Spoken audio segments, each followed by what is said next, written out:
The moment Helen Yates stepped off the stagecoach in Dusty Creek, Texas, in the spring of 1882, she knew the land itself was trying to test her, the red dust rising in a great choking curtain around her boots, the wind pulling at her bonnet like an impatient hand, and the sun bearing down on her shoulders with a heat so personal and so mean it felt like a punishment she had not yet earned. She was 24 years old, standing in the middle of a street that was barely a street at all, with two leather trunks, a carpet bag, and a letter of employment folded inside her coat pocket, its edges soft from the many times she had unfolded and refolded it during the 3-day journey from Fort Worth. The letter bore the name of Benjamin Thatcher, owner of the Broken Spur Ranch, and it promised her the position of ranch housekeeper at a wage of $12 per month, with lodging provided. It was not a glamorous arrangement, but Helen Yates had learned a long time ago that glamour was not something the world handed out freely to women who had to make their own way in it. She had grown up in Fort Worth, the only surviving child of a dressmaker mother and a father who had worked the rail lines, until one of those lines took his life in the summer of 1876. Her mother had lasted 3 more years, coughing her way through the winters until the last one took her too. Helen had worked in a boarding house after that, keeping rooms and cooking meals, and doing the kind of labor that exhausted the body so thoroughly that the mind could not find the energy to grieve properly. When the boarding house closed, she had answered an advertisement in the Fort Worth Daily Gazette, and now here she was, standing in the sun-baked dust of Dusty Creek, squinting at the general store across the road and trying to decide if the man leaning against the post outside it was the man she was looking for. He was tall. That was the first thing she noticed. Tall and lean in the way that men who worked physical land tended to be, as though the ranch itself had stripped away everything unnecessary and left only what was useful. He wore a dark hat that shadowed half his face, and his shirt was the color of old cream, rolled to the elbows, and his boots had the kind of wear on them that spoke of genuine and daily use rather than decoration. He was perhaps 28 or 29, she guessed, and he was watching her with an expression she could not immediately read, something between assessment and mild irritation. She picked up her carpetbag and walked toward him, because she had not come this far to stand in the street wondering. "I am looking for Benjamin Thatcher," she said when she was close enough. "I am Helen Yates. I answered your advertisement." He looked at her for a long moment, the kind of look a man gives something that has arrived differently than he expected it to. Then he pushed off the post and straightened to his full height, which was considerable, and he took his hat off and held it at his side in a gesture that was more reflex than courtesy. "You are Helen Yates," he said. It was not a question. It was a man reconsidering something. "I am," she said. He looked past her at her trunks, which the stagecoach driver had set on the edge of the road. He looked back at her. He had dark eyes, she noticed, very dark like creek water over black stone. "Miss Yates," he said carefully, "the advertisement was for a ranch housekeeper. I run cattle on 400 acres. It is hard country out there. The work is not light. The conditions are not what a woman from the city might find comfortable." Helen held his gaze. "I read your advertisement 3 times before I answered it, Mr. Thatcher. It said hard work and plain living. I understood it to mean exactly that." "There is plain living," he said, "and then there is the Broken Spur. It is not the same thing. Are you telling me you do not want to hire me?" He paused. The wind moved between them, carrying the smell of hay and something faintly metallic that she could not place. He put his hat back on. "I am telling you," he said, slowly and with the patience of a man who considered his words before he spent them, "that this ranch is too rough for a lady. The work is punishing. The land is unforgiving. I have had 2 housekeepers before you, and both of them were gone inside a month." Helen Yates had been told things were too hard for her before. She had been told that a woman alone had no business running a boarding house kitchen, no business managing accounts, no business speaking directly to men in positions of authority. She had been told these things by people who meant well and by people who did not, and the result in her experience was always the same. The thing they said she could not do turned out to be something she could do, and sometimes do better than the person doing the telling. "Mr. Thatcher," she said, and her voice was as level as the flat Texas horizon at her back, "I have traveled 3 days to be here. I have a letter of employment signed by your hand. I have no intention of leaving inside a month. If you want to turn me away, you are within your rights to do it. But I would ask you to do it plainly, rather than disguising it as concern for my comfort." Something shifted in those dark eyes. It was not quite admiration. It was more like a man recalibrating, finding that the distance between 2 points is not what he had calculated. "Can you cook?" he asked. "I can," she said. "Can you manage a garden?" "I can." "Have you ever done laundry for 7 working ranch hands?" She had not specifically, but she had done laundry for a boarding house full of rail workers, and she did not imagine the difference was significant. "Yes," she said. He looked at her for another long moment. Then he nodded once, short and definitive, the way a man nods when he has made a decision he is not entirely sure about but intends to commit to anyway. "All right, Miss Yates," he said. "I will take you out to the Broken Spur. But I am telling you now, the moment you decide it is too much, you come to me and say so, and I will bring you back to town myself. No shame in it. The land is what it is." "Understood," she said. "Shall we get my trunks?" He studied her face one more time, and for just a moment, just the smallest and most fleeting of moments, the corner of his mouth moved in something that might have been the beginning of a smile. Then it was gone, and he was stepping off the boardwalk and heading for her trunks, and Helen Yates followed him, tilting her bonnet against the sun and thinking that Benjamin Thatcher was going to be an interesting problem to solve. The ride to the Broken Spur took just under an hour in his buckboard wagon, along a road that was not much more than a pair of ruts pressed into the earth by repeated use. The land on either side of them was wide and relentless, flat in some places and rolling in others, the grass sparse and yellow-brown from a dry spring, the sky above them so enormous and so perfectly blue it seemed almost theatrical, as though some greater hand had stretched it out deliberately to make human beings feel small. Benjamin Thatcher drove with his hat pulled low and his eyes on the road, and he did not say much. This did not trouble Helen. She had spent enough time in the company of taciturn people to know that silence was not always unfriendliness. Sometimes it was simply the natural state of a person who had spent most of their working life outdoors, where conversation was not required and the land did not demand it. She looked at the country around her and tried to understand it. There was a harshness to it that she respected, the way she respected difficult things that were at least honest about what they were. The sun was genuine in its heat. The dust was genuine in its coarseness. The silence was genuine, broken only by the creak of the wagon and the patient plodding of the 2 bay horses and the occasional distant sound of a hawk somewhere above them. "How long have you had the Broken Spur?" she asked after they had gone perhaps 20 minutes. He glanced at her. 7 years, he said. "Bought it in '75. It was in worse shape than it is now. And you work it alone, just yourself and the hands."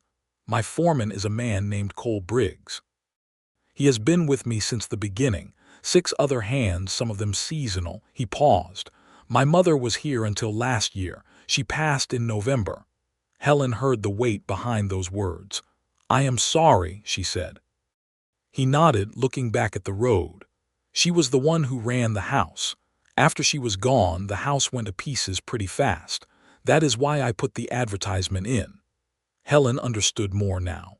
The house had been his mother's domain, and the woman who had run it was gone, and he had tried to replace that function with hired help and found the replacements inadequate.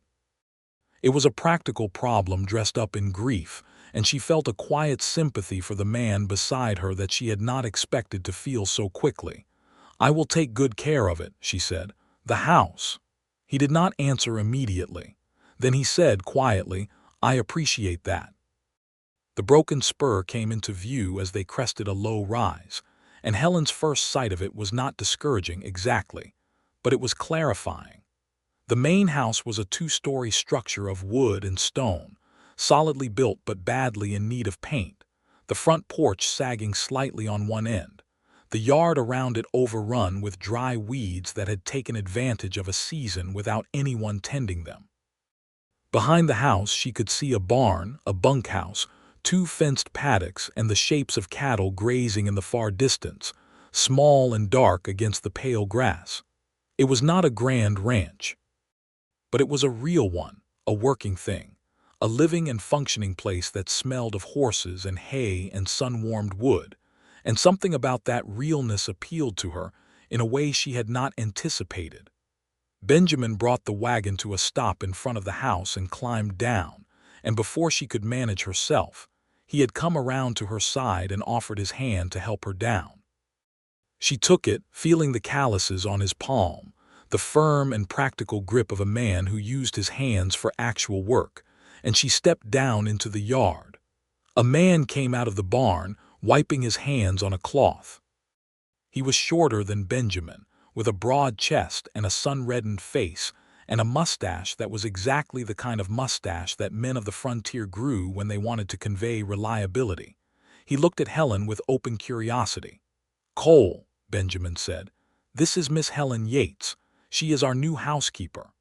Cole Briggs looked her over with the frank assessment of a man who was trying to determine whether something was going to hold up under pressure. It was not unkind exactly, but it was thorough. Then he nodded and touched the brim of his hat. "Miss Yates," he said, "welcome to the Broken Spur." "Thank you," she said.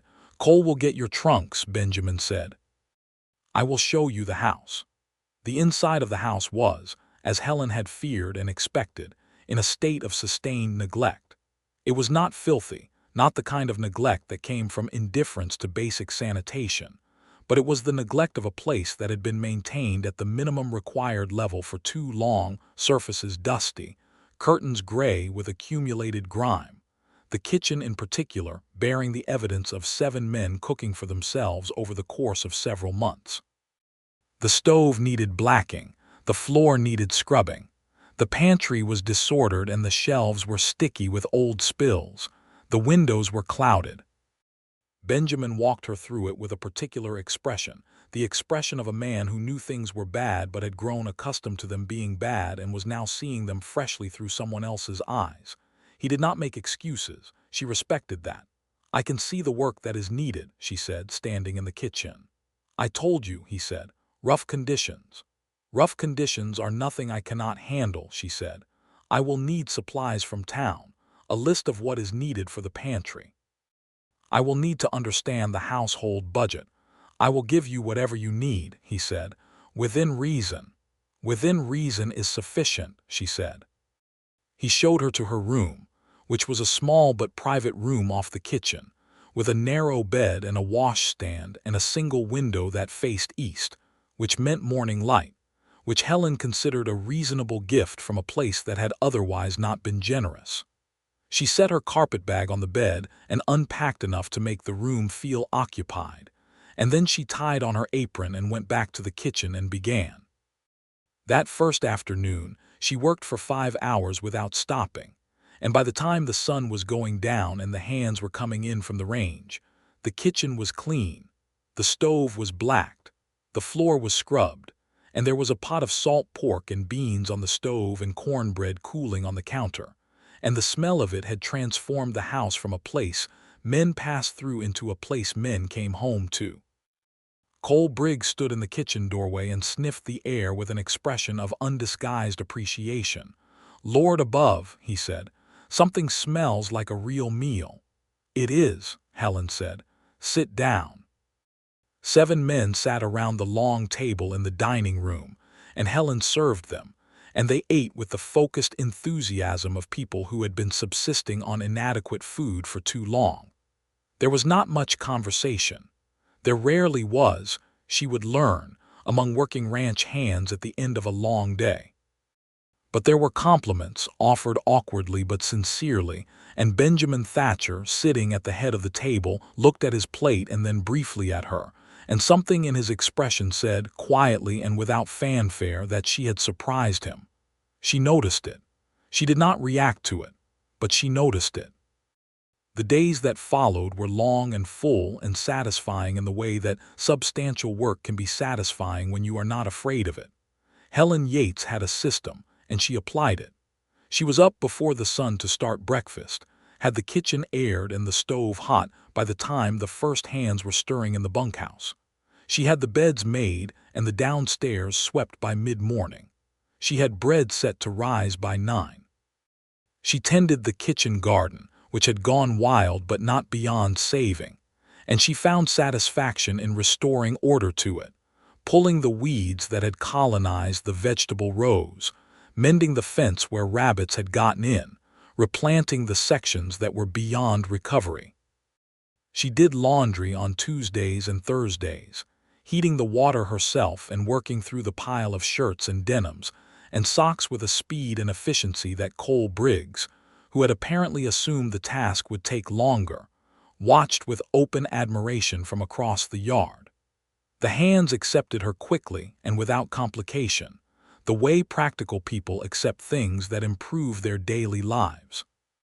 By the end of the first week, they tipped their hats to her in the yard and thanked her for meals and treated her with a rough but genuine respect. She liked them. They were uncomplicated men who worked hard and did not pretend to be anything other than what they were. Benjamin Thatcher was harder to read. He was courteous. He was not unfriendly. He paid attention to things she said and remembered them, which she noticed because it was not something many men did. When she told him on the third day that the roof of the chicken coop was letting in water, he had it repaired the following morning. When she mentioned that the well cover needed replacing, it was done by that afternoon. He was not a man who let things slide. He was not a man who forgot his obligations, but he kept a distance. Not a cold distance, not an unfriendly distance, just the distance of a man who had built a wall around himself for reasons that were probably good ones, and who maintained that wall with such habitual ease that he might not have been entirely aware it was there. Helen was curious about him. She could not help it. He was an interesting man. There was intelligence behind those dark eyes and a seriousness that was not grimness. And occasionally, when something amused him, the humor that crossed his face was quiet and genuine, and more attractive than she was prepared for. She did not allow herself to think too much about that. It was on the morning of her 10th day at the Broken Spur that the incident occurred which she had, without knowing it, been unknowingly moving toward since the moment she stepped off the stagecoach. She was up at her usual time, well before the sun, and she went to the kitchen to start the fire in the stove. She found a note on the kitchen table, in Benjamin's firm, sparing handwriting. It said that the north pasture fence had been broken by cattle overnight, and the herd had scattered, and every available hand, including himself, was going out to recover them and repair the fence, and they would not be back until late afternoon. He had left her money on the table for a supply run, if Cole could spare someone to take her to town. What the note did not say, because Benjamin Thatcher had not anticipated it, was what Helen Yates would find when she went out to the barn at 7 in the morning to check on the chickens, and discovered that the water trough in the near paddock had cracked and collapsed overnight, and that the 2 working horses left behind were standing in ankle-deep mud, and could not be moved until the trough was cleared and new footing was established, and that directly beyond the paddock, the drainage ditch that ran along the south side of the yard had become completely blocked by a collapse of earth, which meant the water from the broken trough was backing up toward the foundation of the bunkhouse. Helen stood in the yard and looked at this situation. She looked at the mud. She looked at the collapsed drainage ditch, which was clogged with maybe 3 feet of packed earth and debris. She looked at the bunkhouse wall, where the water was already beginning to pool. Then she went to the barn, found the 2 long-handled shovels hanging on the wall, took the better of the 2 and walked to the drainage ditch and started digging. It was hard work. The earth was packed and heavy, still damp from the previous week's brief rain, and the debris mixed into it. Old fence posts and dead brush and accumulated silt made it resistant and awkward. She had never dug out a drainage ditch before. but she understood the principle of it, which was that water needed somewhere to go, and she was going to give it somewhere to go. She worked steadily and without interruption. The sun came up and the heat came with it, and she shed her outer jacket and worked in her shirt sleeves, which would have scandalized certain people back in Fort Worth and which she did not give a single thought to hear. She was sweating inside 20 minutes. Her shoulders burned. The shovel blistered both her palms within the first half hour, but she found an old pair of leather-work gloves hanging on a nail inside the barn door and put them on and kept going. By 9 o'clock, she had cleared 4 feet of the blockage. By 10, she had cleared 12 feet and found the place where the original collapse had happened, a section of the ditch wall that had given way and sent a shelf of earth down into the channel. She worked that section deliberately and carefully, shoveling the fallen earth up and out, throwing it to the sides in piles that the spring wind immediately began distributing back across the yard, which annoyed her but did not stop her. By 11:30, she was 3/4 of the way through, and her arms were shaking slightly with the sustained effort, and her back had developed an ache that she recognized as the legitimate complaint of muscles asked to do something they had not done before. She straightened up and stretched and drank from the canteen she had brought out with her, and then she bent back to it. She heard the wagon before she saw it, the sound of horses and wheels coming around the east side of the house. She did not stop working. She heard the horses slow, heard a man's voice say something too quiet to make out, heard the wagon come to a stop, heard boots on the ground. She was in the ditch when Benjamin Thatcher appeared at its edge and looked down at her. The expression on his face was something she had not seen on him before. It was not the polite distance or the careful courtesy or the measured assessment. It was something unguarded, something that had happened before he had a chance to compose it, and it had a quality she would have been reluctant to name in that moment. "What in the name of," he said, and then stopped. Helen drove the shovel into the earth at the bottom of the ditch and leaned on the handle and looked up at him. She was sweaty and dirty, and her hair had mostly escaped its pins, and she was entirely comfortable with all of that. "The drainage ditch collapsed," she said. "It was backing water up to the bunkhouse foundation. I cleared it." He looked at the length of the ditch, at the piles of earth thrown up on either side, at the clean channel she had worked her way through, at the water that was now moving freely away from the bunkhouse and out toward the field where it was supposed to go. "You did all of this morning," he said. "I started around 7, she said. He stood there looking at her, and she could see him doing a rapid recalculation of something, the same kind of recalculation she had seen him do on the day she arrived, but larger this time, more significant, as though the scale of the revision required had increased considerably. "I told you this ranch was too rough for a lady," he said, slowly. Helen looked at the shovel in her hands. She looked at the clean drainage ditch behind her. She looked at Benjamin Thatcher, who was standing at the edge of the ditch in the noon sunlight with an expression that had completely lost its composure, and she felt something move in her chest that was warm and certain and entirely inconvenient. "You did," she said, "and it is not even noon yet." He looked at her for a long, still moment, and this time the corner of his mouth did more than begin a smile. He smiled fully and openly, and it transformed his face entirely, broke through the reserve like sun through cloud cover, and Helen Yates felt the full force of it land somewhere in the region of her sternum. "Come out of the ditch," he said. "I will heat the water for a bath. You have earned it."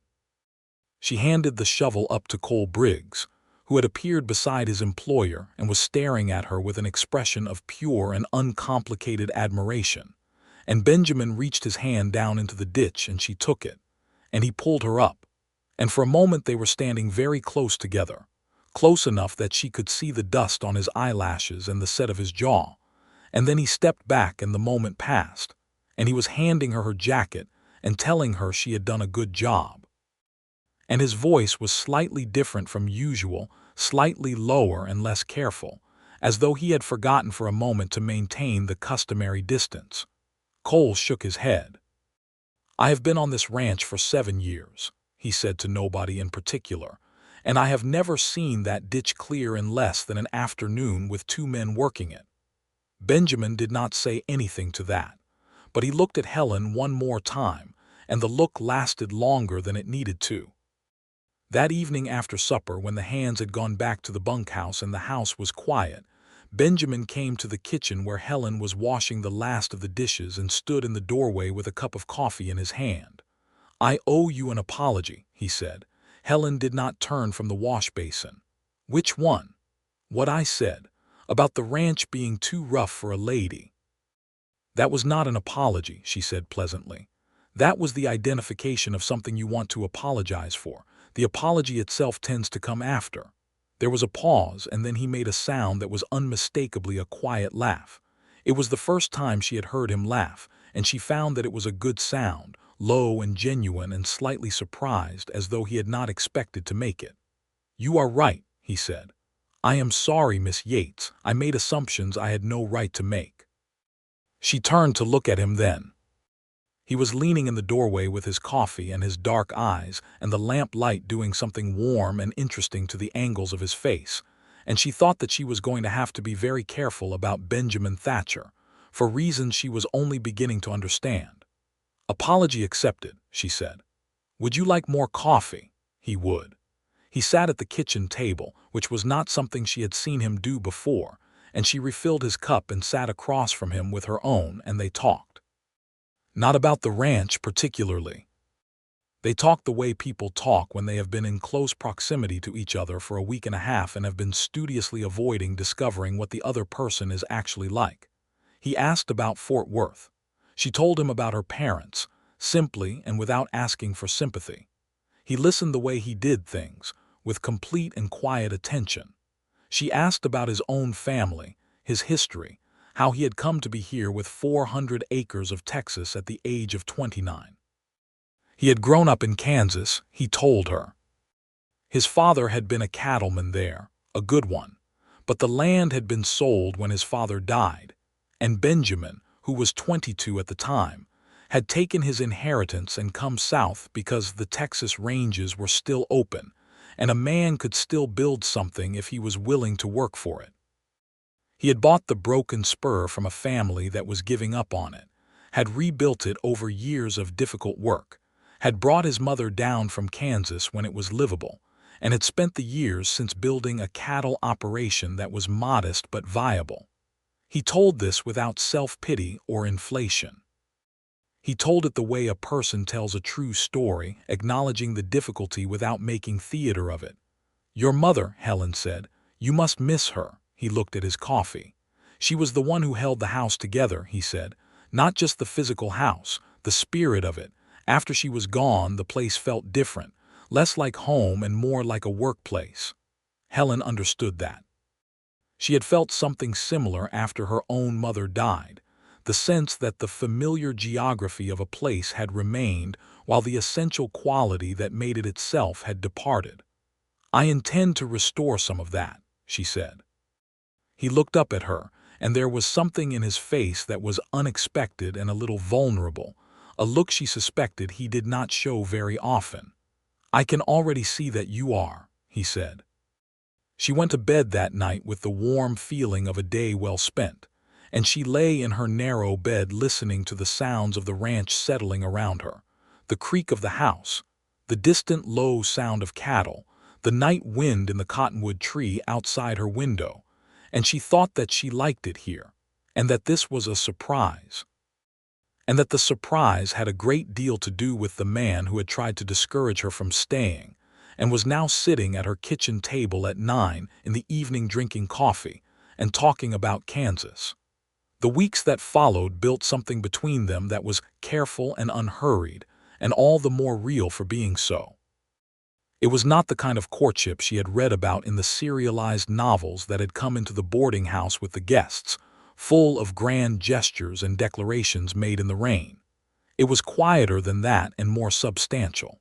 It was the kind of thing that happens when two people who are honest with themselves and with each other spend time together every day and begin to understand each other's nature. He began to consult her. Not performatively, not as a courtesy, but genuinely, the way a man consults someone whose judgment he has come to trust.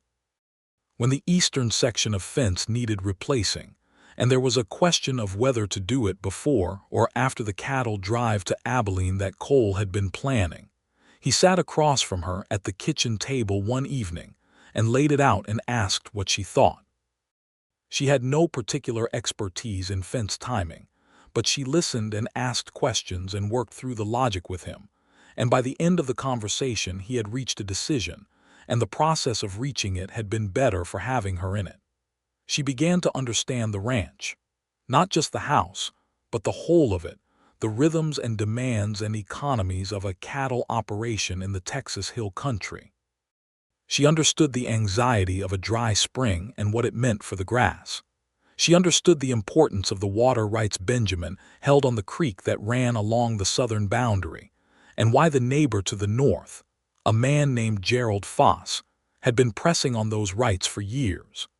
She understood the particular exhaustion of roundup season and why the hands ate twice as much and slept half as long in those weeks. She learned to ride during this time, a fact that she accomplished by asking Cole Briggs to teach her and not mentioning it to Benjamin until it was already done. Cole had put her on a patient old mare named Cornelia and walked her around the paddock for 3 mornings in a row, and by the 4th morning she was riding the fence line with him. And by the end of the 2nd week, she could sit a horse with enough competence to be useful.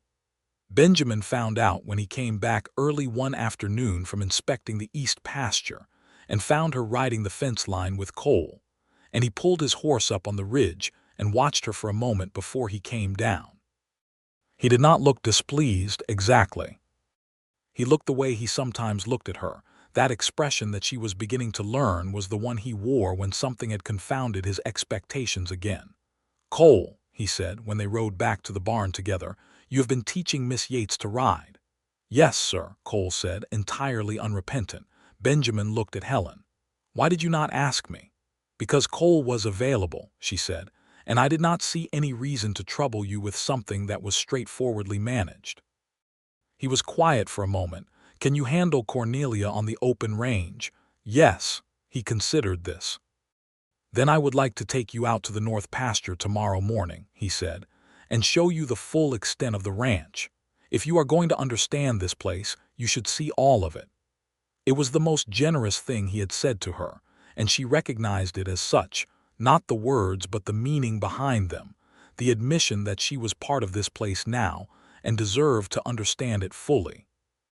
They rode out early the next morning, just the two of them, with the sun low and orange behind them and the dew still on the grass. He took her to the north pasture, where the cattle grazed in the long golden light of early morning, and he showed her where the best grass grew and where the land went thin, and he showed her the creek where the water rights were, and how the creek fed the stock tanks that sustained the herd through dry months. He showed her the ridge where you could see 60 miles on a clear day, and it was a clear day, and the view was staggering, the enormous flat country laid out below them like something spread by a hand that did not think small. They sat on horseback side by side on that ridge for a long time without speaking, looking out at it, and Helen felt something settle in her, some deep and quiet certainty about where she was and what she was doing and what she wanted. And the certainty had a specific shape that was partly this land and partly the man beside her, and she did not try to separate those two things because they did not want to be separated. "I understand why you stayed," she said. He looked at her. "Most people see this country and want to leave," he said. "Most people are not looking at it correctly," she said. He smiled at that, the real smile, the one that broke through, and she looked at it and looked away again quickly, looking out at the horizon, and she was glad of the wide brim of her bonnet. The trouble with Gerald Foss came to a head in late June, on a morning when the heat was already vicious by 8 o'clock and the air smelled like hot iron.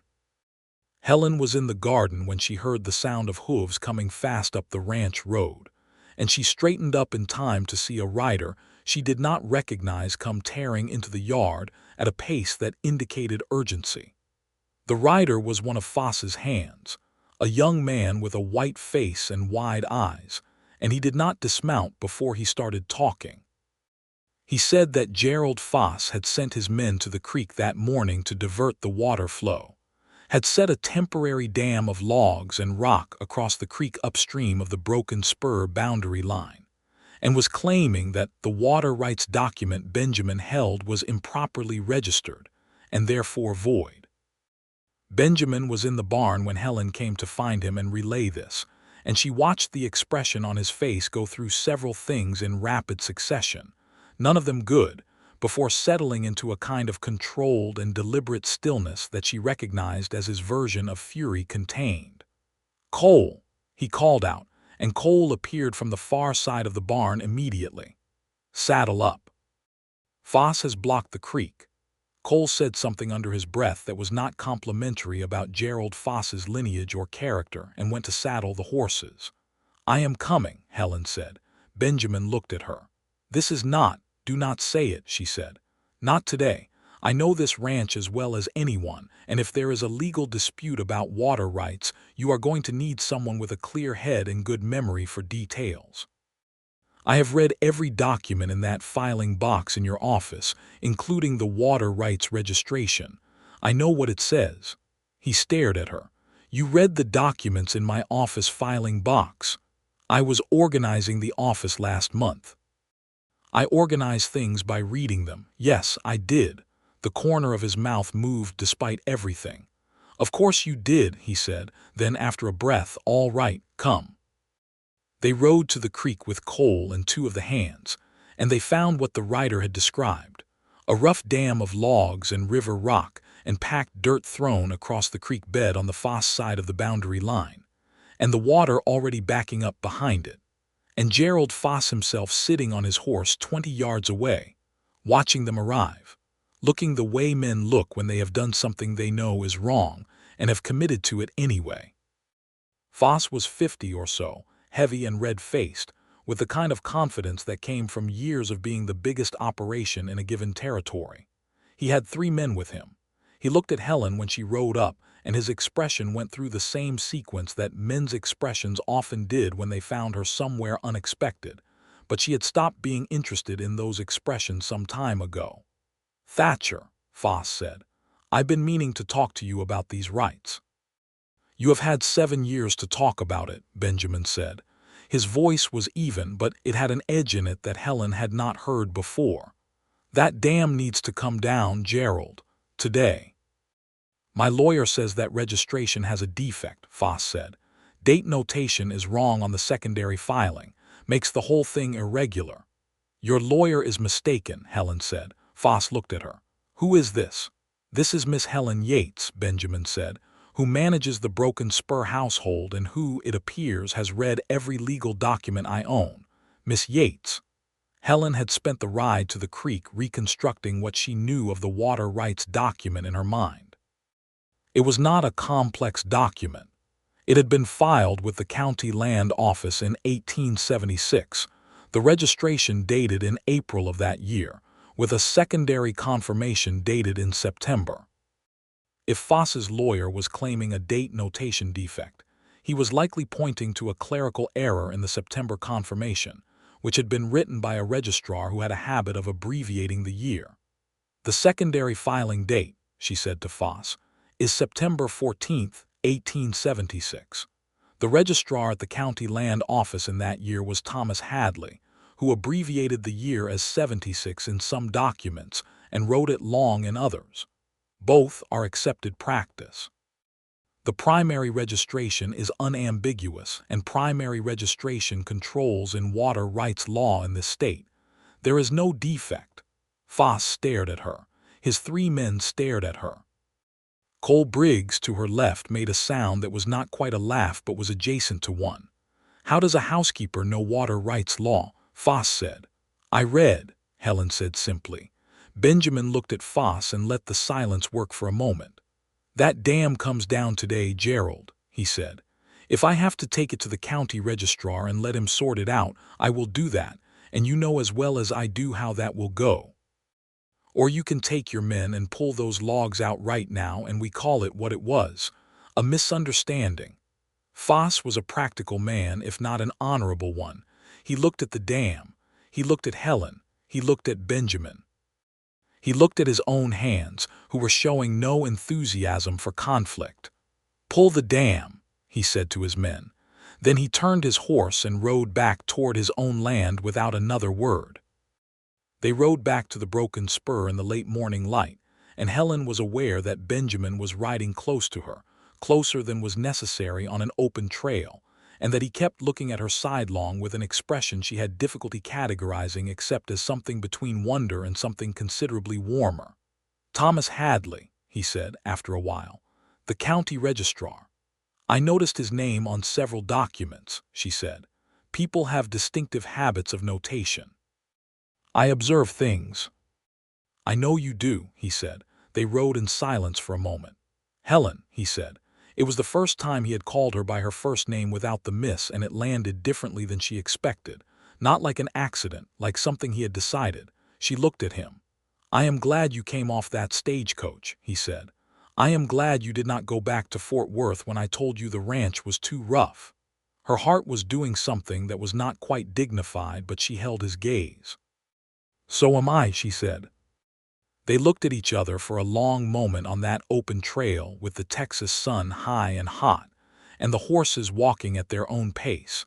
And something passed between them that was neither a first moment nor a declaration, but was instead the acknowledgement of what had already been building for weeks, the recognition of something true. Then Cole Briggs, who had been riding diplomatically ahead and was apparently tired of doing so, called back over his shoulder, "You two are going to run into a fence post if you keep looking at each other instead of the road." Benjamin laughed, and Helen laughed, and the horses walked on. The 4th of July brought a gathering of the neighboring ranches to Dusty Creek for the town's annual celebration, a day of horse racing and barbecue, and a dance in the evening at the livery stable, which was cleared out for the occasion and strung with lanterns. Helen went with Benjamin in the buckboard, and she wore her good dress, the one she had made herself in Fort Worth the previous year from a length of deep blue cotton, and she had done her hair properly for the first time in weeks, and Benjamin, who had cleaned up in a white shirt and a dark coat and looked, she thought, entirely unfair about it, said when he saw her that she looked very well, and said it the way a man says something true. The town was lively with the holiday, the main street busy with wagons and horses, children running in the dust, the smell of roasting meat from the pits behind the livery. Helen knew several people from her supply runs to town, the storekeeper's wife, the postmistress, the young wife of one of the other ranch owners who had introduced herself early in Helen's tenure and become something approaching a friend. Her friend's name was Martha Orvis, married to Frank Orvis of the Double O, and she was 26 and sharp-minded, and had a gift for direct conversation that Helen appreciated enormously.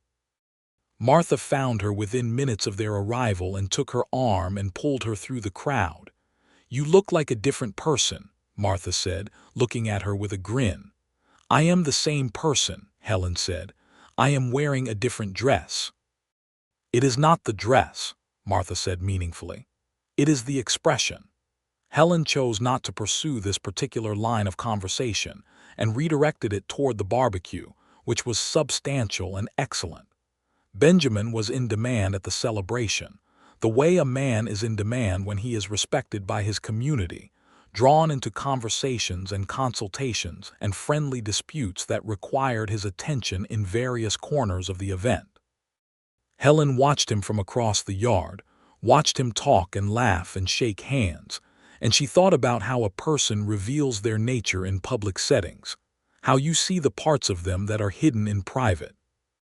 What she saw of Benjamin Thatcher in the company of the Dusty Creek community was a man who was honest, who listened, who did not posture or inflate himself, who was genuinely liked. She was talking to Martha about the garden and the challenges of the dry spring when Benjamin found his way back to her side, appearing at her elbow with 2 cups of lemonade, handing one to her without ceremony, and she took it and felt the ordinary intimacy of the gesture as though it were something extraordinary. "Frank is arm wrestling Cole," he said, "and losing badly. Should you stop him?" she asked. "Absolutely not," he said, and the humor in his voice was warm and easy, and he was standing very close beside her, close enough that their arms were almost touching, and neither of them moved away. The dance began after supper, when the lanterns were lit and someone produced a fiddle and someone else produced a banjo, and the music started up with that particular bright energy that fiddle music has, the kind that makes feet move of their own accord. The livery stable was full of people, the air warm with bodies and lamplight, the floor packed earth but smooth enough for dancing. Benjamin offered her his hand. She had not known he danced. She took his hand and he led her out among the other couples, and the music took hold of them, and they moved together in the natural way of people who are physically comfortable with each other, which they were, she realized, without having been quite aware of the growing of that ease. He was a good dancer, not showy, not elaborate, but confident and sure in his lead, and she found the following entirely natural. They danced 3 dances in a row without stopping, and between the second and third, the fiddle player called a slower air, and they did not separate but simply slowed, and the distance between them closed in the way that happens when the music permits it and neither person objects, and Helen was aware of his hand at her waist and the warmth of it through the blue cotton of her dress, and she was aware of his face very close to hers, and the way he was looking at her. And the lantern light was doing that same warm and interesting thing to the angles of his face that she had first noticed in the kitchen weeks ago. "I should tell you something," he said quietly, his voice low enough that only she could hear it over the music. "You may," she said. He paused in the particular way of a man who spends his words carefully and is finding that in this case the words are resisting arrangement. "There is not a thing about you that I am not." He stopped again. "This is coming out clumsily." "It is coming out fine," she said, and she meant it. "I would like to know if you might consider." He took a breath. "I am not a man who finds this kind of conversation easy." "I know," she said, "but I would very much like to court you properly, Helen, if you are willing, if you would consider it."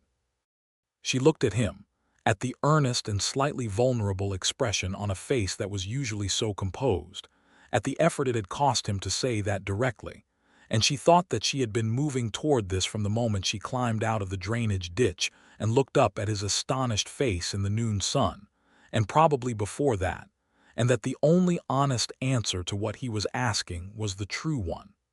"I would consider it quite favorably," she said.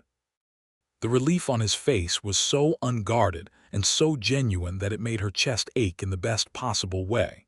And then the slow air ended, and the fiddler launched into something fast and bright, and they were laughing and dancing again.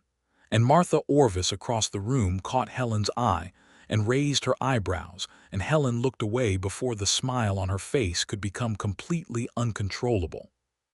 The formal courtship, such as it was in the practical circumstances of the Broken Spur, looked somewhat different from the courting Helen had observed in Fort Worth, where it had involved calling cards and parlor visits and careful management of reputation.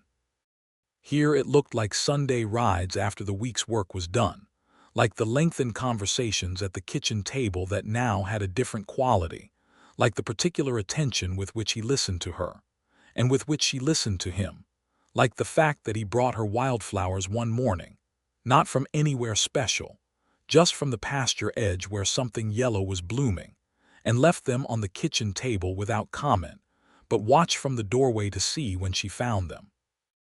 It looked like the evening they sat on the front porch after supper, the July heat finally bearable in the dark, and she told him properly about her parents and her years alone and the work she had done to survive, and he sat beside her and listened and said nothing unnecessary, and when she was done he took her hand, just took it and held it, and the gesture was so simple and so complete that she could not think of a single thing to add to it.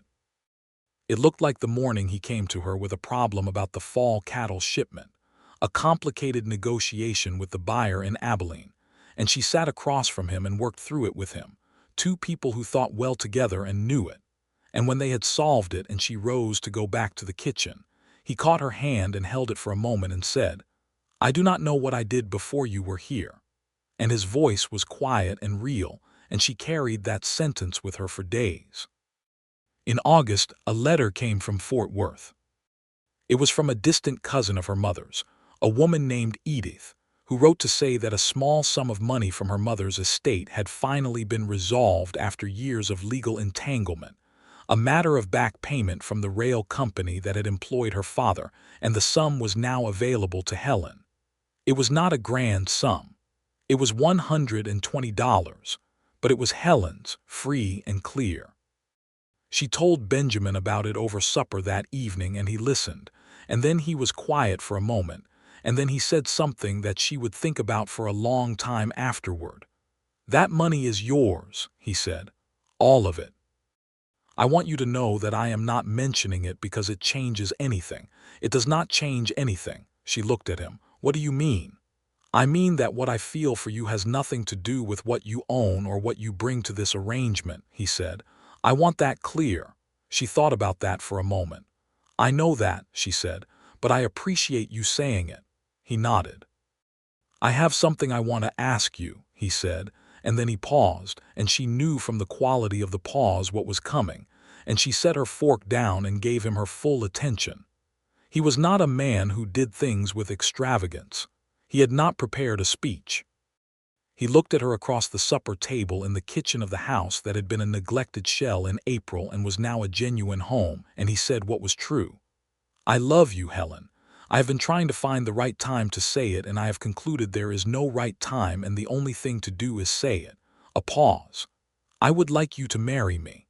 I would like you to be here, not as a housekeeper, but as my wife. This ranch, what I have built here, I want to build it with you. I cannot imagine doing it any other way." Helen sat very still for a moment. She thought of April and the stagecoach and the red dust, and the man who had told her with full sincerity that this place was too rough for a lady. She thought of the drainage ditch and the noon sun, and the way he had looked down at her from the ditch edge with that unguarded expression. She thought of the ridge with the 60-mile view and the kitchen table conversations and the wildflowers and his hand in hers on the dark porch. "I love you too," she said. "And yes." His face did that thing again, that extraordinary thing where the composure broke open, and something purely good came through, and he reached across the table and took her hands in both of his. And the kitchen was warm and lamplit and smelled of the supper she had cooked, and the bread for tomorrow that was rising on the counter, and everything was exactly what it was, plain and real and entirely sufficient. They were married in Dusty Creek on a Saturday morning in late September 1882, in the small whitewashed church at the end of Main Street, with Cole Briggs standing up for Benjamin and Martha Orvis standing up for Helen, and most of the Broken Spur hands in the pews looking scrubbed and uncomfortable in their good clothes, and the minister reading the words that turned two separate things into one thing, which was, Helen thought, the accurate description of what had been happening since April anyway. She wore a dress she had made herself from a length of ivory cotton from the dry goods store, simple and well-fitted, with small pearl buttons that she had purchased with some of the money from the estate settlement.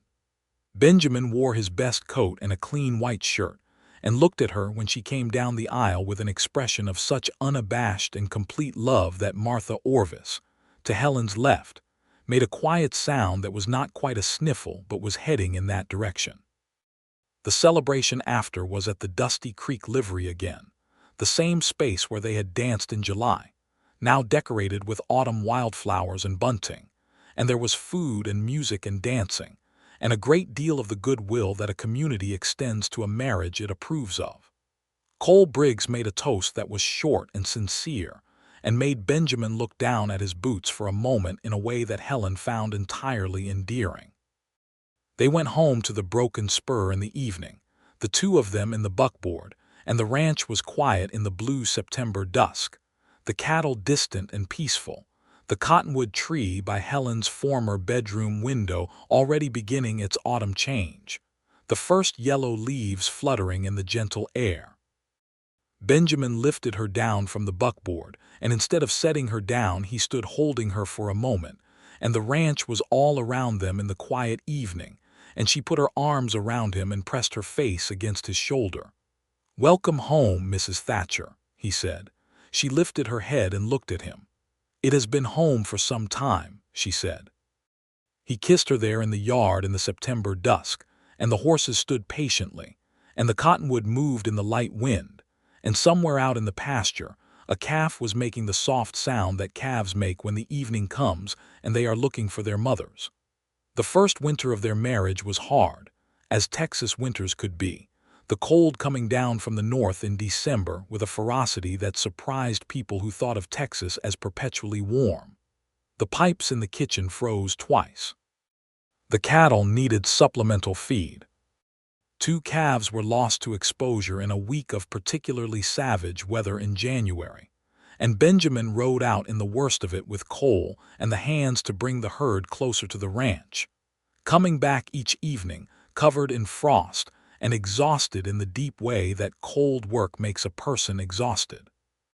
Helen kept the house hot and the meals substantial and the coffee perpetual, and she took to riding out with the noon supply run to the hands in the field, carrying food and fresh horses, because she had come to understand that efficiency in the field during difficult weather could mean the difference between a manageable situation and a catastrophe.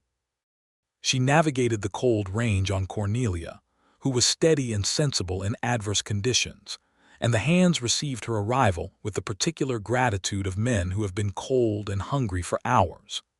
Benjamin found her one afternoon, sitting in the kitchen with a blanket around her shoulders after one of these trips, her hands wrapped around a cup of tea, her nose still red from the cold, going over the household accounts in the lamplight. He stood in the kitchen doorway and looked at her for a moment. "You are doing the accounts," he said. "The winter costs are running over," she said. "I want to understand where. Sit down and look at this with me." He sat. They bent over the account book together, their heads close in the lamplight, working through it methodically, and they found the place where the costs had shifted, a supplier in San Antonio who had increased feed prices without notice, and they composed a letter to an alternative supplier in Dallas that same evening, and the issue was resolved by February. She told him in March that she was expecting. He was in the barn when she found him, and she stood in the barn doorway with the March wind at her back, and the late winter light coming in golden through the high window above the haystack, and she said it simply, because she was a woman who said true things simply. He was very still for a moment. Then he came to her and he held her, and she could feel what he did not say in the quality of that holding, the depth of it, the steadiness of it, the quiet, extraordinary tenderness. "Are you well?" he asked when he pulled back to look at her face. "Are you feeling all right?" "I am very well," she said. "I am strong and healthy, and I have been through more difficult things than this." "You will not be doing supply runs to the field," he said. She opened her mouth. "That is one thing I am asking," he said. "Not because I doubt you, because I would like to be careful about something that matters this much to me." She looked at him. She recognized the distinction he was making, the difference between doubting her capability and simply loving something enough to be careful with it, and it was not the same thing as what he had said on the stagecoach platform in April, not the same at all, and she nodded. "All right," she said. "Not the field supply runs." "Thank you," he said. Martha Orvis came out twice a month for the duration of the pregnancy, and the 2 women had long afternoons on the porch or in the kitchen, talking and sewing, and making the small preparations that attend the coming of a new person into a household. Helen made things with her hands the way her mother had, efficiently and with care, small garments, and a quilt from squares of cotton in every color she had accumulated, and she sewed in the evenings by lamplight while Benjamin sat across from her with a book or the ranch ledgers, and the fire was going, and the house was warm, and the world outside was the wide Texas dark, and Helen thought that this was the definition of something, though she was not sure exactly which word to put to it. She thought perhaps it was just contentment, but it was contentment of a particular quality, the kind that has been earned rather than given, the kind that knows its own value because it knows what it cost. The baby came in late October, a boy, as solid and direct as his father, born at dawn in the bedroom of the main house with the midwife from town and Martha Orvis in attendance. And Benjamin, who had sat in the kitchen all night with coal and a pot of coffee, was allowed in when it was done. And he came to the bed and looked at his son and then at Helen. And Helen had seen him look at her in many ways over the course of the year and more they had been together. But she had not seen this particular way before, this quality of complete and helpless love. "He is healthy," she said. "He is perfect," Benjamin said, which was not something she had previously heard him say about anything, because he was a man who was precise with language and rarely used a word like perfect. "His name," Benjamin said. "I have been thinking about it." "So have I," Helen said. "My father's name was Arthur," he said. "My father's name was James," she said. He looked at the boy. "Arthur James Thatcher," he said. Helen looked at their son. "That is a good name," she said. "It is a strong name." Arthur James Thatcher was exactly what she had expected a child of theirs to be: alert, determined, and entirely unfazed by the world. From the earliest weeks, he regarded everything around him with the focused intensity of someone who intended to understand how it all worked. And by the time he was old enough to sit up and then to crawl, and then to haul himself upright against whatever furniture was available, it was clear that he was going to be a person of decided opinions. Cole Briggs, who became the baby's most devoted non-parental admirer from the day of his introduction, once watched the infant determinedly and repeatedly pull himself to standing against the leg of the kitchen table and said, "He is his mother's son, no question." And Benjamin, who was sitting at the table at the time, said, "He is absolutely his mother's son." And neither of them was talking only about the pulling to standing. The spring of 1883 brought better rains than the previous year, and the grass came in thick and green, and the cattle thrived. Helen stood in the kitchen garden in April, with Arthur on a blanket nearby, and looked at the garden that had been a tangle of weeds when she arrived and was now fully productive, the early spring vegetables already showing their rows, the herbs she had planted along the south edge filling in, the fence properly mended, and the rabbit deterrents in place. She thought about the first morning here, the 5 hours of cleaning, the smell of salt pork and beans that had transformed the house, and she thought about how much had happened since then. She thought about a woman standing in a drainage ditch in the noon sun in May, with blistered palms and a shovel handle, and a man at the edge of the ditch looking down at her, with an expression he had not had time to compose. She thought that she had proven the ranch was not too rough for her before noon on that first real day of work, but that was not really the point and never had been. The point was not that she had won an argument. The point was that this place and this life had proven exactly enough for her, sufficient and sustaining and genuinely hers, and that the man who had tried to discourage her from it had ended up being the most essential part of what made it so. She heard boots on the porch behind her, and Benjamin came down the steps and into the garden, and he came to stand beside her, and Arthur made a sound of recognition and reached up from his blanket, and Benjamin bent and picked up his son with the ease of a man who had been doing it long enough that it was as natural as lifting a tool, and he looked at the garden and then at Helen. "Cole says the south pasture fence held through the winter better than expected," he said. "I know. He told me yesterday." He looked at her sideways. "Is there anything that happens on this ranch that you do not know about within 24 hours? "Very little," she said. He was quiet for a moment, with Arthur on his hip and the spring light warm on the yard and the garden green and the cottonwood budded and the sound of the ranch around them, horses and cattle and the distant voices of the hands, all of it ordinary and alive and entirely real. "I have been thinking," he said, "about expanding the herd. There is a good parcel to the east of the north pasture that I have had my eye on. Tom Rigsby is selling. It would add 80 acres and a good stretch of creek frontage." "How much is he asking?" $350. She thought about the finances, which she had been keeping in her own meticulous way for over a year. "We can manage it," she said. "If the Abilene shipment this fall comes in at expected rates."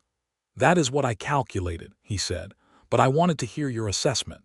She looked at him. In the year and more of their partnership, she had come to understand that his habit of consulting her was not courtesy and was not deference.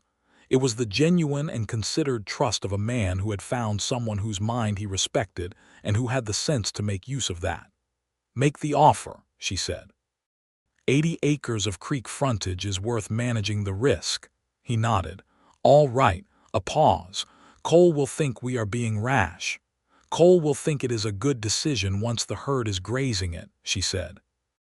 He smiled at that, and Arthur, who had been watching the conversation with the intense and serious expression of a 10-month-old who is trying to determine what is happening, reached out and grabbed Benjamin's jaw with one small hand, which caused Benjamin to make a sound that was purely undignified and Helen to laugh out loud. And the laugh went out across the yard and came back from the barn wall in a pleasant echo. Tom Rigsby accepted the offer in May, and by June the Broken Spur's boundary line had moved 80 acres east, and the expanded herd was grazing creekfront grass that was, Cole admitted, as good as any he had seen in 10 years of Texas ranching. Helen discovered she was expecting again in the autumn of 1883, and this time she was less surprised and more quietly pleased, and Benjamin received the news with the same quality of still and total happiness that she had come to know as the way he responded to things that mattered most to him. Her daughter was born in June of 1884, on a morning when the summer was still cool enough to be comfortable and the whole ranch was busy and green, and they named her Clara, after no one in particular but for the sound of it, which was clear and strong.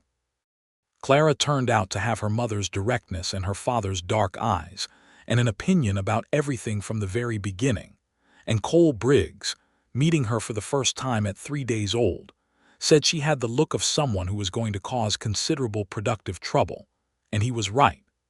The Broken Spur grew in the years that followed in the steady and sustainable way that good things grow when they are built on solid foundations. Benjamin and Helen worked it together, not divided by the old demarcations of what was a man's domain and what was a woman's, but genuinely together, each bringing what they were best at to every problem the ranch presented. He had the knowledge of the land and cattle that 7 years had given him before she arrived, and she had the organizational and managerial precision that was entirely her own, and between them there was very little the ranch could present that they could not handle. In 1885, the year Arthur was 2 and Clara was approaching her first birthday, the railroad came to Dusty Creek. This was not a small event. The railroad meant access to markets that had previously required the long and difficult cattle drive to Abilene, meant a different economic reality for every ranch in the county, and meant that the community of Dusty Creek was going to grow and change in ways that were both promising and complicated. Benjamin and Helen had long conversations about what the railroad meant for the Broken Spur, sitting at the kitchen table in the evenings after the children were asleep, with the account books and the regional maps between them and coffee going cold at their elbows. They made decisions carefully and together, as they always did. They decided to increase the herd size and to shift toward a higher quality beef that would command better prices on the eastern markets now reachable by rail. They decided to invest in better breeding stock, which required a trip to San Antonio that they made together in the spring of 1885, the first time Helen had been back in a city of any size since her arrival in Dusty Creek 3 years earlier. She stood in the hotel room in San Antonio on the first evening and looked at the city lights through the window and felt something interesting, which was that she did not miss any of it. Not the density of people and buildings, not the shops and the noise, not the feeling of being surrounded by human construction on every side. She stood there and thought of the ranch in the April evening, the sky over the north pasture, the way the grass moved in a wind you could see coming from miles away, the sound of the cottonwood, the size of the silence. Benjamin came to stand beside her and looked out at the lights too. "Do you miss this?" he asked. "The city, Fort Worth, was bigger than this." "No," she said honestly. "Do you?" "I grew up in a town smaller than Dusty Creek," he said. "I have never missed a city." She leaned her head against his shoulder. "Then we are well suited," she said. "I have known that for some time," he said. They came back from San Antonio with 4 good breeding bulls and a considerably lightened bank account, and the absolute conviction that they had made the right decisions. And Cole Briggs, who had managed the ranch in their 4-day absence with complete competence and a visible pride in doing so, reported that everything was in order and that Arthur had attempted to climb into Cornelia's paddock twice and been redirected both times. The breeding program they began in 1885 began to show results by 1887, when the Broken Spur's first shipment of the improved stock went out on the railroad at a per-head price that made Cole Briggs sit down and look at the figure twice. Helen, who had been managing the accounts with her customary precision, had predicted a number within 5% of the actual, and Benjamin, looking at the bank receipt, looked at her across the table with an expression that was extremely fond. The ranch hands changed over the years, as they did on all ranches, the seasonal men coming and going with the demands of the work. But Cole stayed, as Cole always did, as irreplaceable and reliable as the barn itself, and he aged into his role as foreman with a quiet authority that made the Broken Spur one of the well-regarded operations in the county. In 1886, he married a woman named Susanna from Dusty Creek, a capable and cheerful woman who became a close friend to Helen, and who moved into a small house that Benjamin had built on the eastern edge of the ranch property, and the 4 of them made a community within the larger community of the ranch that was its own particular warmth. Arthur grew into a boy who loved the land with an uncomplicated passion, who was on a horse by the time he was 4, and was riding the fence line with Cole by the time he was 6, watching everything with those observant dark eyes, and asking questions with the methodical thoroughness of someone who intended to understand every single thing.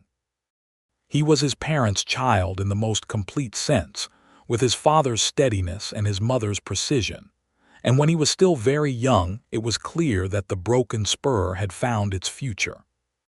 Clara was different, and equally herself, with a quick and creative intelligence that expressed itself in unexpected ways, in the drawings she made of the horses and the land, in the stories she told herself and anyone who would listen, in the way she could figure out what was wrong with a piece of machinery by looking at it for about half a minute, which Benjamin said was entirely unexplainable, and Helen said was simply a matter of paying attention. In 1888, Helen found herself expecting again, and she was 30 years old and healthy and entirely untroubled by it. And the baby that arrived in February of 1889 was a boy they named William, who had Helen's light eyes and Benjamin's ears and Cole Briggs's approximate temperament, which meant steady and unfussable, and inclined to sit quietly and observe things before acting on them. 3 children, a growing ranch, a community of people they loved and who loved them, and the work itself, the daily and sustaining work of building something real in the red Texas earth. Helen thought sometimes about the woman who had stepped off the stagecoach in April of 1882 with 2 trunks and a carpetbag and a letter of employment, and the determination not to be turned away by a man who had decided before meeting her that this place was not for her kind. She thought about what that woman had wanted, which had been, in the simplest terms, work that was real and a life that was her own. She thought about what she had found, which was all of that and considerably more than she had known to want. One evening in the spring of 1889, when William was a few months old and sleeping in his cradle and Arthur and Clara were in their beds, Benjamin came in from the yard and found Helen on the front porch, sitting in the rocking chair she had moved there in the first summer of their marriage, looking out at the ranch in the last light of the day. The sky was doing what it did in Texas, making itself enormous and colored like something from a painting, all peach and amber, and a blue that deepened toward the horizon into something almost purple. He sat on the porch step beside her and leaned his back against the post, looking out at the same sky. "Good day," he said. It was not a question, just an observation. "Very good," she said. "The garden is coming in well. Arthur helped me plant the second row of beans this morning. Cole says the north pasture looks better than it has in 5 years. The rains have been good this spring." They sat in the comfortable silence of people who have been talking to each other every day for 7 years and have found that silence is sometimes the best conversation they can have. The cottonwood at the corner of the house moved in the evening air, its new spring leaves bright and soft. The smell of the yard was grass and hay and the warm wood of the barn wall, and the distant smell of cattle on the range, and the faint sweet smell of the garden where Helen had planted the roses she had finally gotten to take root after 2 failed attempts. Benjamin reached up and took her hand where it rested on the arm of the rocking chair, and she turned her palm over and held his, and they sat like that while the sky finished its elaborate work above the Texas plain, the colors deepening and shifting through the stages of sunset into the wide, peaceful dark of a spring evening. "I need to tell you something," he said. She looked at him. "I have been thinking about it for a while," he said, "and I keep not saying it because you already know it, but I think it ought to be said anyway." "Say it," she said. He looked at their joined hands for a moment. Then he looked up at her, and in the evening light his face was the face she knew better than any other in the world, every angle and expression of it familiar and loved and still interesting. "The ranch was not too rough for a lady," he said. "I was too small in my thinking to understand what a lady was, and I am grateful every day that you did not let me be small enough to stop you." Helen looked at him, at the earnest and serious man who had been changed by her presence as she had been changed by his, and who had the kind of character that could admit that change and be grateful for it. "You were not small," she said. "You were just thinking with assumptions you had been given. You put them down the minute you saw they were wrong." "You put them down," he said. "I watched you do it." She squeezed his hand. "We put them down together," she said. "That is what we do. That is what we have always done." He brought her hand up and pressed his mouth to the back of it, and she turned and looked at the sky, and the first stars were appearing now, very clear and very bright in the deep blue above the ranch, and the children were sleeping inside, and the cattle were settled on the range, and the garden was growing, and the creek water was running clean along the southern boundary, and everything that mattered in the world was right here in the compass of this porch and this evening and this life. The Broken Spur continued to grow in the years that followed, not with the grasping expansion of ambition, but with the steady growth of good management and genuine care. Benjamin and Helen added another parcel in 1891, a 20-acre stretch along the east fence line that gave them better access to the lower range, and Cole and Susanna's family grew alongside their own, and the ranch became a small community of its own, the kind of place where people arrived as strangers and became something more permanent.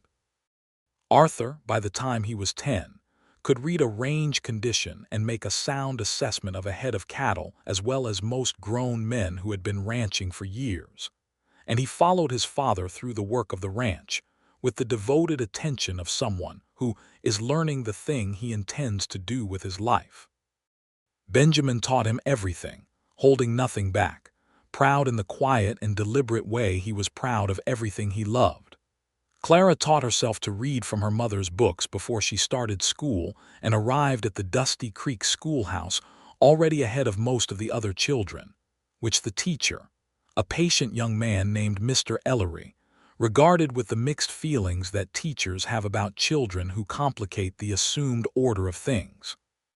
Helen had long conversations with Clara about the particular challenges of being smart in a world that did not always welcome smart women, conversations that were honest and realistic, and also full of the deep conviction that those challenges were worth taking on.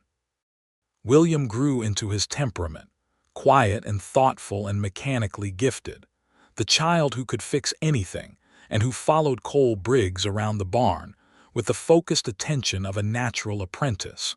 absorbing the knowledge of machinery and tools and the physical maintenance of a working ranch with an ease that made Cole proud. On a Sunday morning in the fall of 1892, 10 years after Helen had stepped off the stagecoach in Dusty Creek, the family rode together to the ridge on the north pasture, the one with the 60-mile view, which had been their place since the morning Benjamin had shown it to her before they were anything to each other, except a complicated and compelling possibility.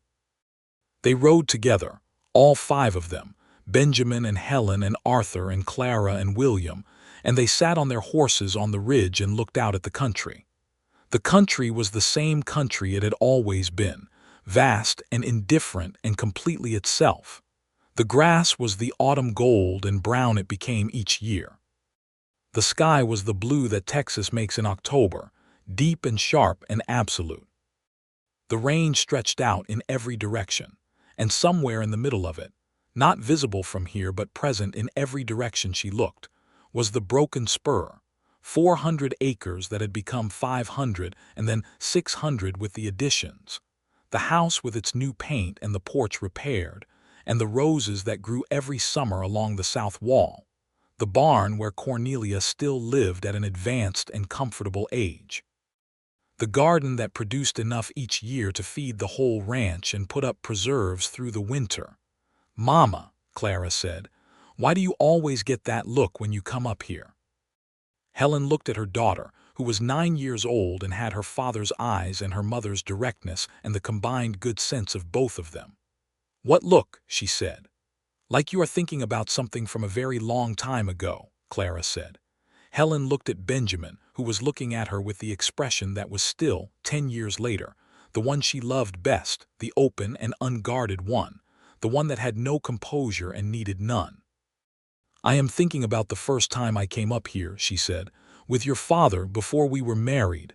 "What happened?" Arthur asked. He was 12, already almost Benjamin's height, with the patient and attentive quality that would make him a good man. "Your father showed me the ranch," Helen said. "All of it. He wanted me to understand what he had built." And, Clara pressed. Helen looked at the country laid out before them, at the sky and the grass and the enormous breathing distance of the Texas plain. "And I understood it," she said. "And I understood that I wanted to be part of it." Benjamin reached across and took her hand, and she felt his fingers close around hers, the familiar warmth and steadiness of them, the calluses that were the honest marks of his work, and she held on. William, who was 3 and riding in front of his father with his back against Benjamin's chest, looked up from this position and said, with the solemnity of a very small person stating something important, "I like it up here." "So do I," Benjamin said, his voice warm with amusement and something deeper. "It is very big," William said. "It is," Benjamin agreed. "Are we the biggest?" William asked, gesturing out at the country with one small hand in a sweep that was probably intended to encompass the whole visible world. Cole Briggs, who had ridden up with Susanna a moment before, arriving at the edge of the ridge just in time to hear this, said, "You are not the biggest, young man. But you are one of the best." William appeared to consider this a satisfactory answer. Helen looked at the people around her, her husband and her children and her friends, and at the country that was hers now as much as it had ever been anyone's, earned by years of real work and genuine love, and she felt the deep and particular satisfaction of a life that had gone exactly as it should, not easily and not without cost, but truly. She had come to this place as a stranger with 2 trunks and a letter of employment, and the plain intention of working hard and making a life. She had been told the place was too rough for her. She had picked up a shovel and proven otherwise before noon on a May morning, and from that morning to this October ridge she had built something with this man and this land and these children that was as solid and as real as the earth under their horses' feet. It was enough, more than enough, and it was entirely and completely hers. The years settled into one another with the good weight of a life well lived. Benjamin and Helen grew into middle age the way the ranch grew, gaining depth and richness, while the essential nature of the thing remained constant. The lines on Benjamin's face deepened and became distinguished, and Helen's hair began to carry silver threads that she wore without concern, and they continued to sit at the kitchen table in the evenings and work through problems together and take Sunday rides on the North Range and watch the sunsets from the front porch. Arthur took on greater responsibility with each year, stepping into his inheritance gradually and naturally, the way good things are handed over, not with ceremony but with trust. By the time he was 16, he was managing the day-to-day operations of the range alongside Cole, and Benjamin, watching his son's capable hands and clear mind at work, had the look of a man whose best hopes had been exceeded. Clara went away to school in San Antonio at 15, a decision reached after long family conversation and Helen's careful research into the available options, because Clara had a mind that needed more than Dusty Creek could provide, and everyone who knew her understood this. She went with her trunk and her books and her father's steady love and her mother's explicit instructions to take up space and be entirely herself, and not let anyone make her smaller. And she came back each summer full of ideas and arguments and questions that made the kitchen table conversations an entirely different level of interesting. William followed his natural path into the mechanical and practical world, learning everything there was to know about the operation and maintenance of the ranch equipment. And when the first gasoline engines began to appear at the turn of the century, he understood them intuitively in the way he had always understood machines. And the Broken Spur was among the first ranches in the county to operate the newer equipment efficiently, because William Thatcher could make anything run. Gerald Foss, for his part, had sold his ranch to a land company in 1890 and moved to San Antonio, and the water rights dispute that had seemed like such a crisis in 1882 became a story they told at the dinner table sometimes.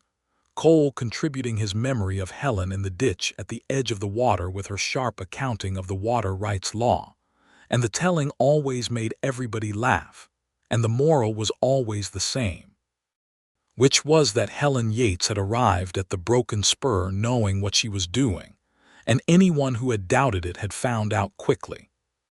On an evening in the late fall of 1899, the last year of the century, Helen and Benjamin sat together on the front porch in their customary position, her in the rocking chair and him on the step, and the air was cold and clear, and the stars were very bright. Arthur was in the barn. Clara had written from San Antonio that morning to say she was doing well and had been offered a teaching position she intended to accept. William had gone to bed early after a day of work that had started before dawn. The ranch was quiet.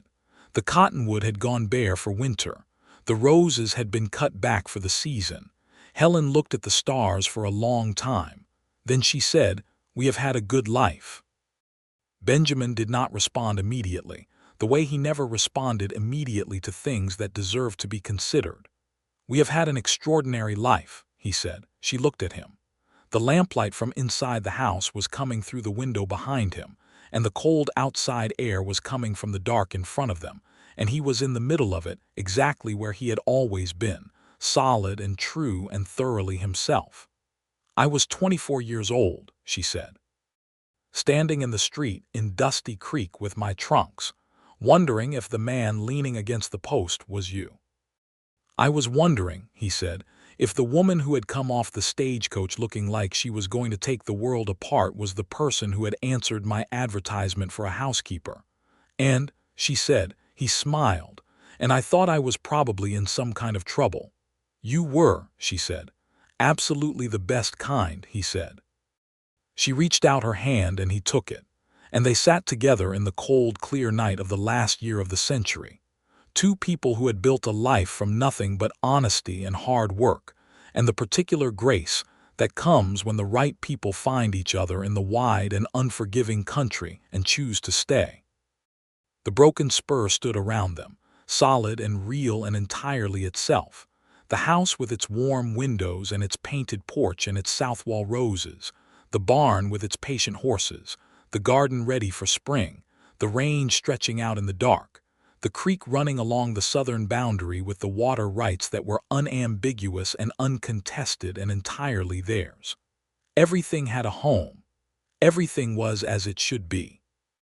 And Helen Yates Thatcher, who had arrived with a shovel and a willingness and a heart that had known what it wanted even before it knew where to find it, sat on the porch of her ranch in the last night of the last year of the century and felt, in the quiet and complete way of someone who has arrived somewhere real, the full and certain weight of a life that was entirely her own.